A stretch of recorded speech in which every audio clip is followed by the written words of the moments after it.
Hello and welcome to the Infinite Review Christmas Special. Let's go take a look at that mailbag.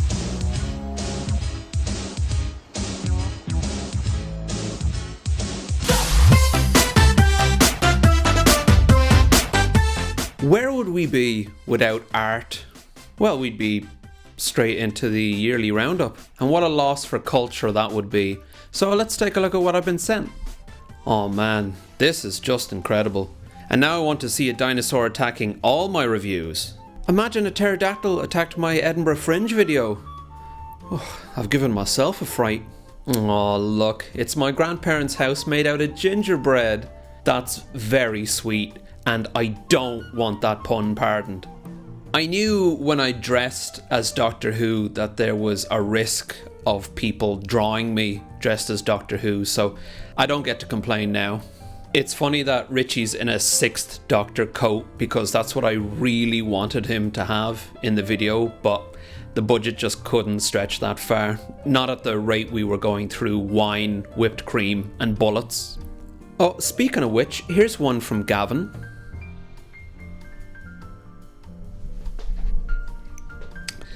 Thank you, Gavin. Oh wow, what are the odds? What do they call that thing when two different people independently come up with the same idea? Like when I had that idea for Megalopolis, but I just let that other guy go ahead with it. Anyway, my love for Dinosaurs Attack is boundless, so by all means, keep this stuff coming. Look at the fucking size of this scarf, by the way. Look at that. That's bigger than my green screen. 2 submissions from one person? This is getting out of hand. But you drew me cute and you put E3 Towers on a bottle of Cointreau, so we'll let you away with it. Good God, this is just wonderful.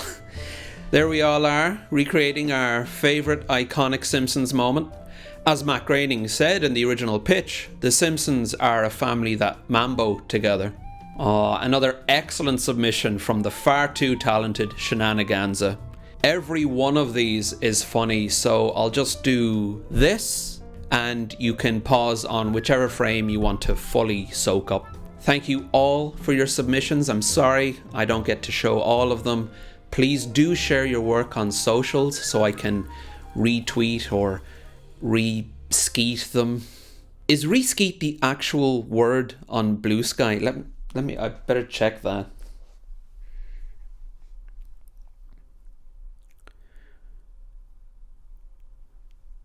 Re-skeet. Oh, for goodness sake. 2024 in review.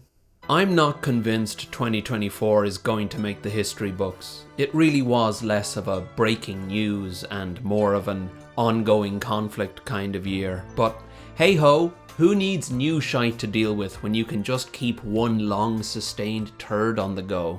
The 2020s really need to change their diet. January. A 13-year-old in Oklahoma is the first person to beat Tetris before being told to step away from the screen and go outside by a Sky News presenter. Sky News is the UK's first 24-hour dedicated news television channel. As dozens of Hasidic Jews emerge from the New York underground, a 71-year-old pensioner in Brazil plunges down a 130-foot hole he dug after dreaming there was gold under his kitchen floor. It just goes to show, the grass truly is always greener. The Curse. Nice to know Nathan Fielder can still make you feel uncomfortable within the confines of a script. Looking forward to seeing how he gets himself out of that mess in season 2. Tekken 8. Namco just couldn't stand the fact that everyone was learning about Tekken from me, so they hired Brian Cox to do it. And he missed loads of important stuff. I don't think he even mentioned Craig Marduk.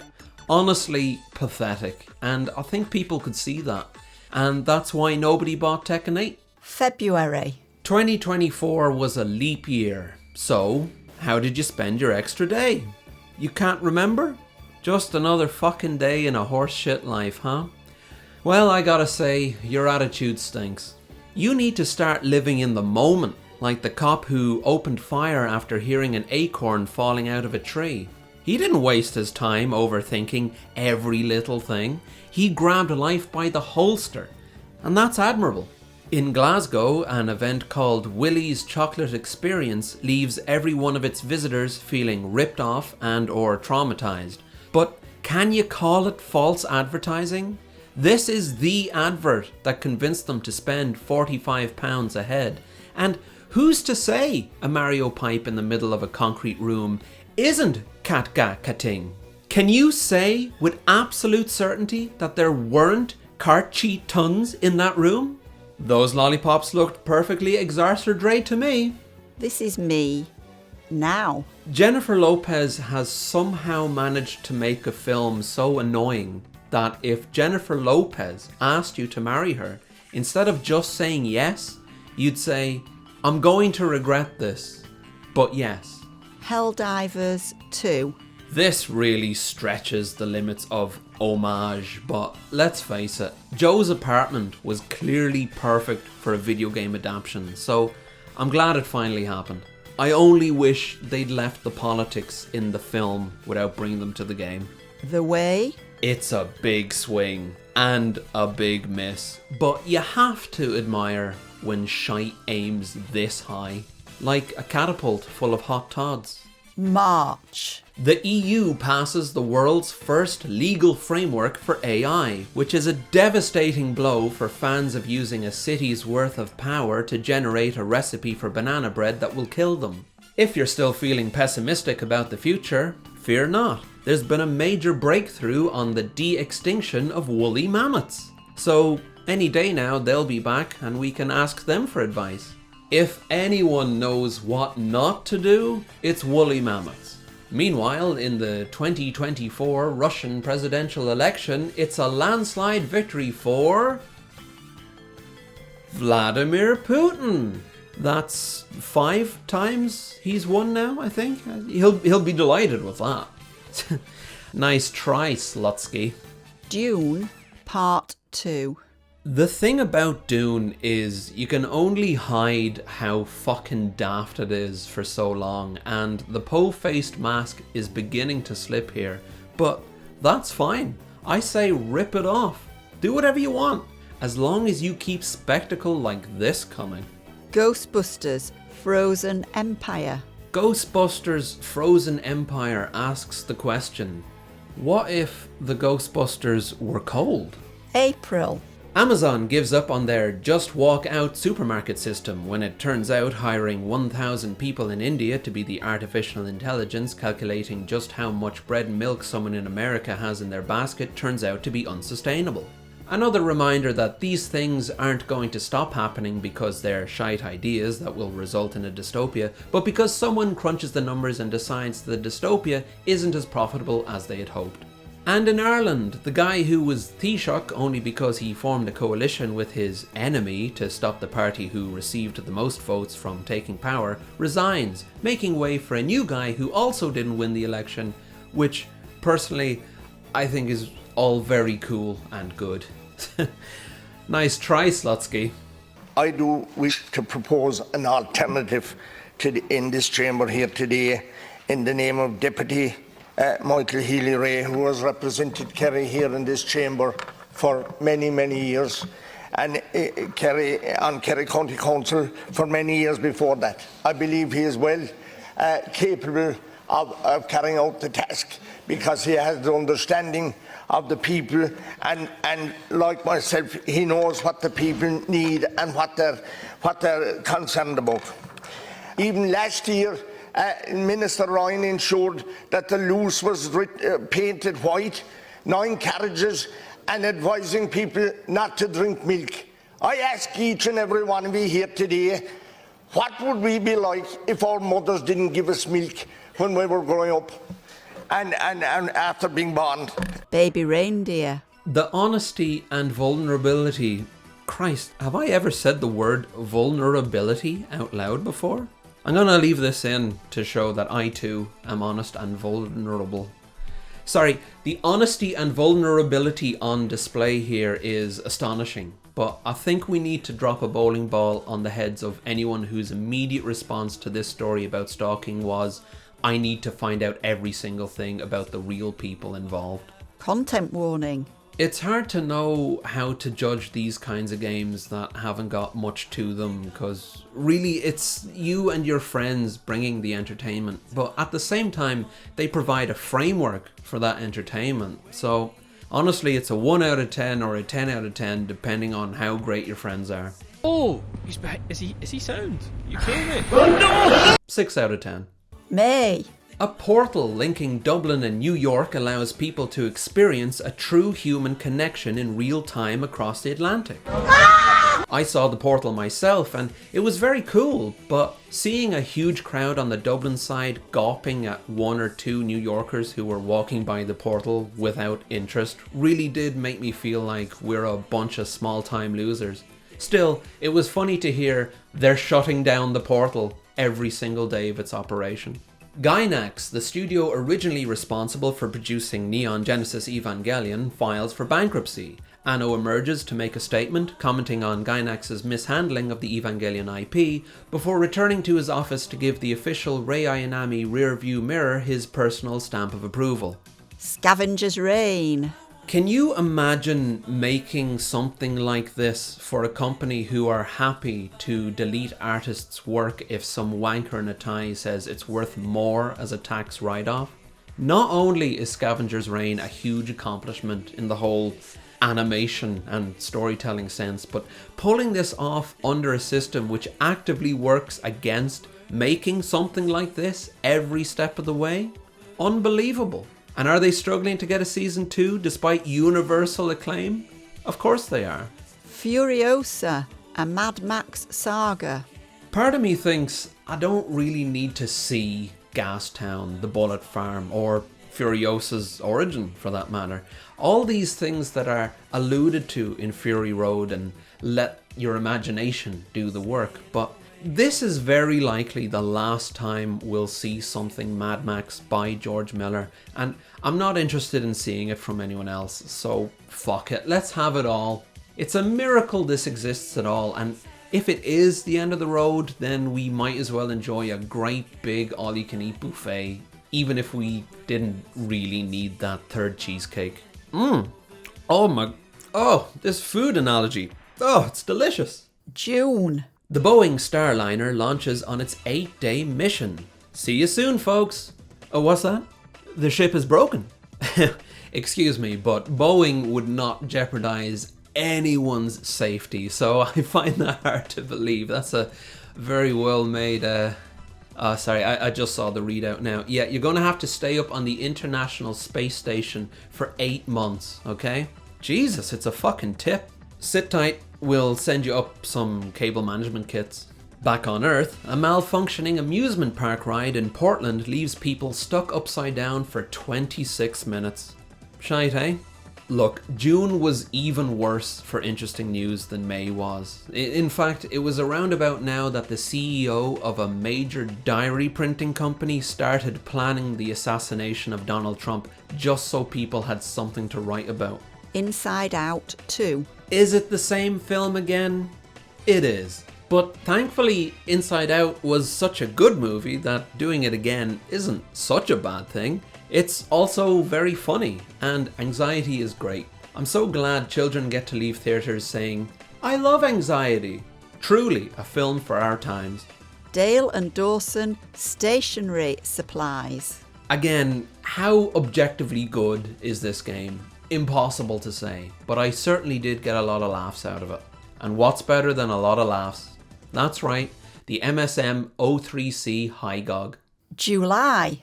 Controversy in China as it's discovered tankers used to carry toxic chemicals are also being used to transport cooking oil. But is that really such a bad thing? Sure, today your dinner might taste like battery acid, but tomorrow the petrol station might smell of olives. That glass sure looks pretty half full to me. The entire world is plunged into chaos as millions wake up to the news that an IT outage that they didn't realize was happening is causing minor inconveniences on a global scale before falling back asleep again. But wake up, because it's time to talk about 2024's first event.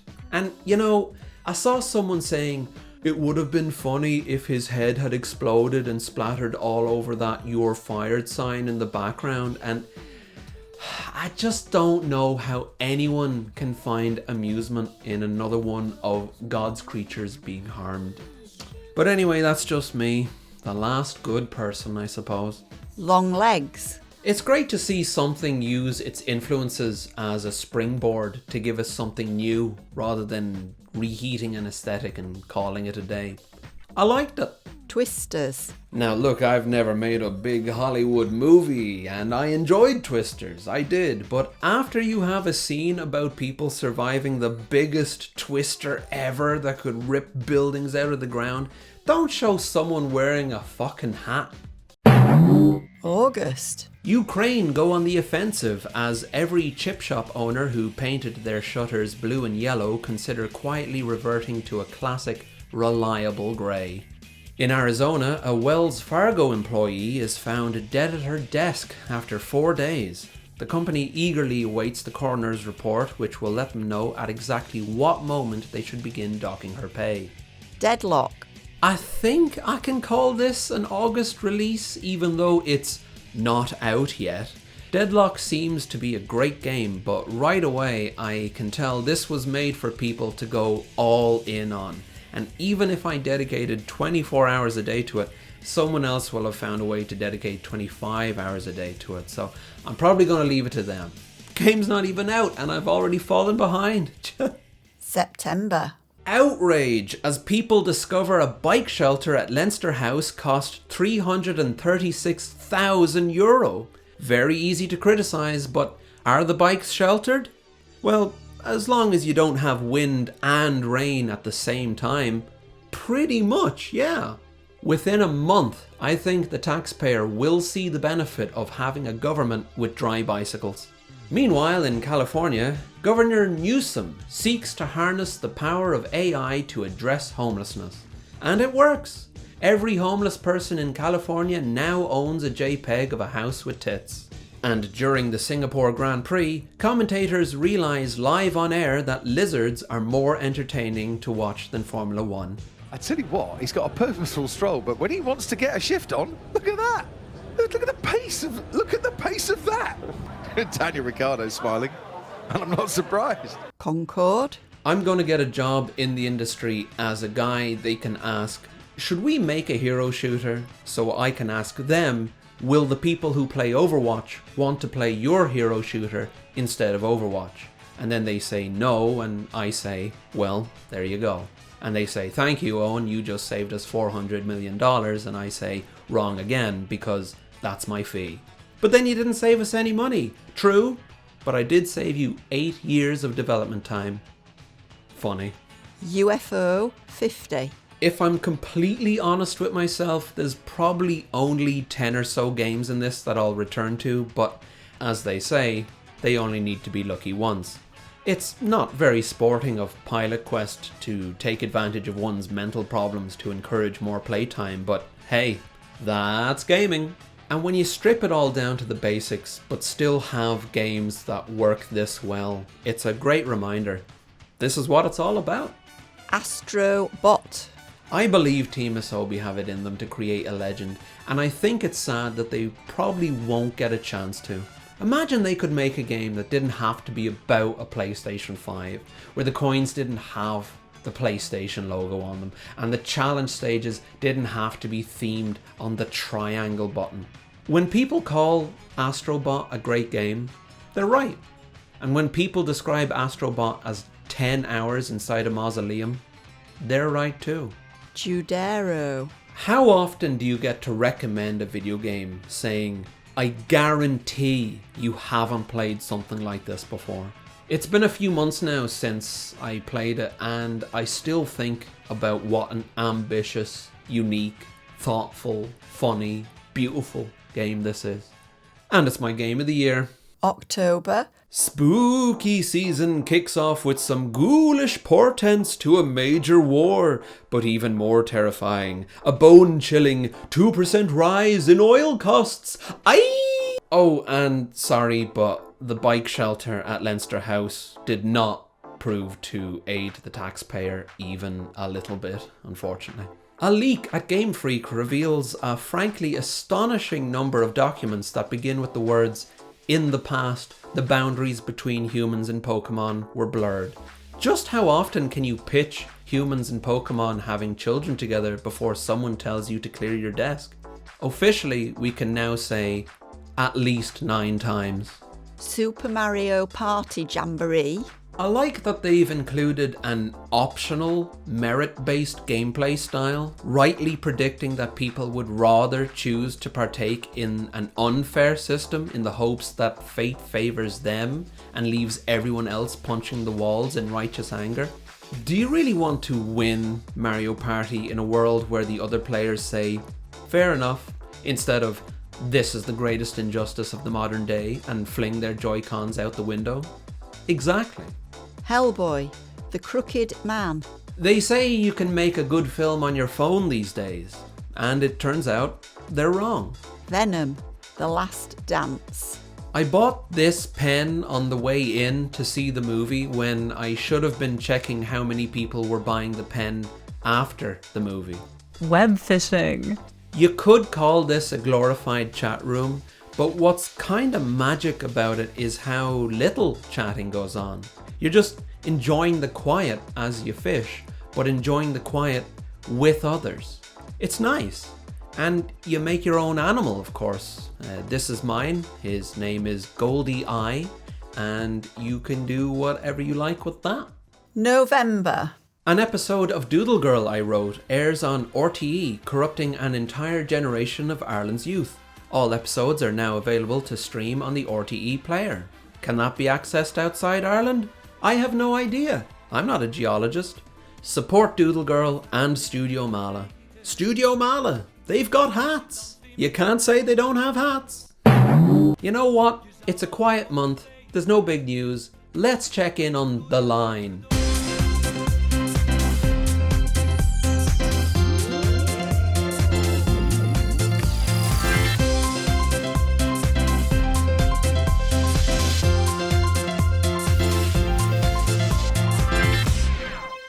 The current plan is to dig a canal the length of the line to allow cruise ships to travel through it. So they've been digging for that and digging the train tunnels, lots of digging, earth being moved around, you know. After a lot of financial investment fell through, there were reports that the line was going to be shortened. But the Saudi Minister of Economy and Planning says no, not true. We're sticking to the original plan because it's such a great idea. Rent a Girlfriend, The Horizon and the Girl in the Swimsuit. And that's it for this year's I Just Wanted to Hear My Narrator Say That section. Thanks again for doing this, by the way. You're welcome. Paddington in Peru. More like Paddington in PU. Oh, hang on. The International Criminal Court has issued an arrest warrant for Benjamin Netten PU. Yahoo. Sorry, not Yahoo, but I was... Sorry, where was I? December. Hey, that's where we are right now. And since I'm too busy making this video to watch the news, how about I tell you about non-2024 things I only got around to this year? Super Mario RPG. Even though I never played the original, I did say, just like in the original, out loud whenever its isometric platforming fucked me right over. And it's nice to finally know who Gino is so I can find the constant demands for his inclusion in Smash a little less bizarre. VA11 Hall A. Now, I'm not naive enough to think women never talk about each other's breasts, but I'm not convinced it's this often. I think I need cybernetic eye implants after the sheer number of memes in this game caused my God-given ones to roll right out of my head. We've all been on the internet, guys, and yes, it's very funny. True Detective. I'm literally a decade late to the party and have nobody to recommend this to, but after 10 years of being told how good this was, it's amazing to think that this could live up to the hype. And no, I'm not going to watch past season 1 just because you didn't think season 2 was that bad, actually. Super Woden GP2. It plays fast, it plays loose, and not just with copyright law. It's a great little budget game that I found myself giving one more go a lot more than I expected to. Drainus. Loved it, loved it. I sometimes feel like I'm kidding myself a bit when I play shmups, but every now and then one comes along that I click with and it becomes a personal all-timer. And this is most certainly that. I can't recommend it enough. The Eternal Castle. Looks very cool, but that's probably about it. I can't think of anything else to say, so what does that tell you? Well, not a lot, obviously. In fact, let's wrap this up. Now, unfortunately, I have to forego the heartwarming and or breaking ending speech this year in order to talk business. The response to the Connemara video was the most wonderful I've ever had. I really thought I'd made something that only a handful of people in Ireland my age would identify with. So to see it strike a chord with so many others around the world with their own unique circumstances, it was beautiful. But while those kind comments came in, the numbers were going down, both on YouTube and Patreon. Now, I've never been a numbers chaser. If I was, I wouldn't make videos like that in the first place. But the sad truth is, if the numbers go down too much, I'll be forced to call it quits. A small channel like mine has no safety net, so basically, if you like what I do and want to see more of it, please spread the word and do consider joining the Patreon. And I know it's a bad time to ask because Apple are currently making Patreon worse. They want a 30% cut from anyone joining through an iOS device. So I'd recommend using desktop if you do plan to join. They're also no longer providing a per creation option. It will only be monthly subscriptions going forward. But for anyone joining the Infinite Review Patreon now, there's over 60 podcasts waiting for you, and at least 50 of them are good. I know I sound worried about the future of the channel and myself, because I am. But I am also very enthusiastic about the videos and the podcasts I have in the pipeline for 2025. I just hope that with your help, they'll exist. And I know I'm already asking a lot here, but if you could do me one more favor, could you please have a very Merry Christmas?